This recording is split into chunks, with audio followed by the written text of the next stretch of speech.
Alright guys, this is our floating ghost. I don't have any lights on it right now, so you can't really see the face, but we just hung that up today. This is floating over our graveyard once we get it up, and tomorrow I'm going to be installing it.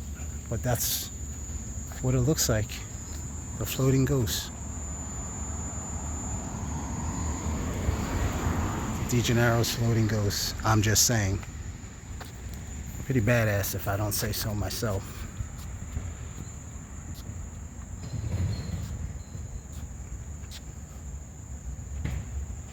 Let's see if I can get a close up on her face.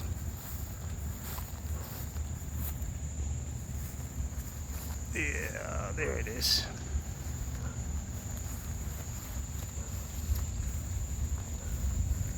It's crazy. I'm just saying.